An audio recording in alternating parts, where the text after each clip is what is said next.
méjì. Ó dẹ̀ bímọ 18. So what is the problem? After all, this lady met nobody in the house. You had maybe 3 or 4 children. You were a divorcee, and you met her. In fact, when I went to you people's story and saw the picture of when you people met,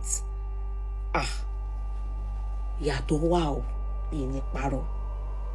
So you can tell that she really liked Femi.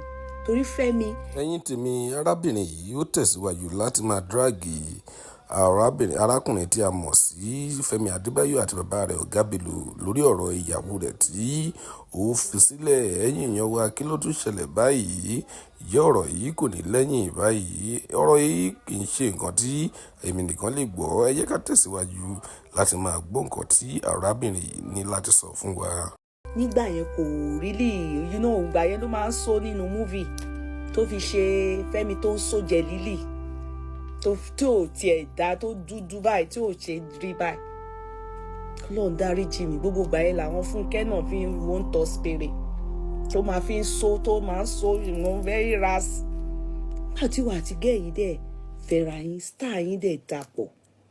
Ọlọ́run ṣínà, Ọlọ́run ṣọlá. Wẹ́rẹ́wẹ́rẹ́ ó fẹ́ jẹ kinní kan ní ilẹ̀ Kwara.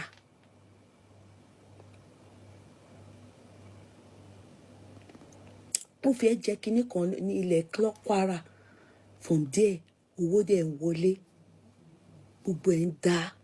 Ẹsẹ̀ ọmọ yẹn dá nínú ayé ẹ̀ nìyẹn. Her leg ó dá nínú ayé ẹ̀. Because when you marry somebody, tí èèyàn kúrò nínú oníṣó nínú àwọn Face Me I Face You movie tí wọn náà wá ń di oní Netflix oníkinní kan, ṣé bá sì kọ́ ọmọ yìí ni? Ẹ jẹ́ aṣọ tó rọ. So they told me that shop, Femi now bought it.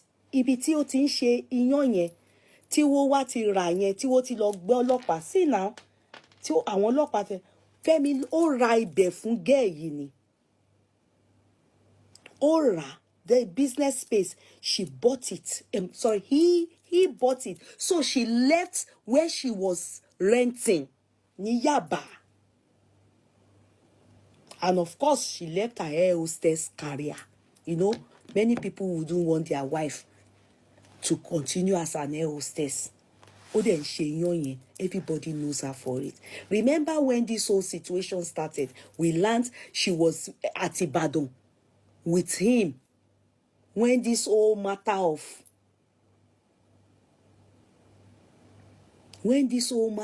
in fact, mo ti wá gbọ́ òtítọ́ ọ̀rọ̀ nǹkan tó ṣẹlẹ̀. Àláì, mo ti wá gbọ́ the truth of what happened. Nǹkan tó ṣẹlẹ̀ ò dáa rárá. Nǹkan tó ṣẹlẹ̀ kò dáa rárá. Mo ti wá gbọ́ òtítọ́ nǹkan tó ṣẹlẹ̀. Ẹnu Fẹ́mi náà lẹ máa ti gbọ́ fúnra yín. Wàláì, nǹkan tó ṣẹlẹ̀ kò dáa rárá. Mo ń bọ̀, mo rí èèyàn kan tó ń comment bí ó ṣe yẹ kó máa comment. Àwọn èèyàn ó máa ń tọ́ mi.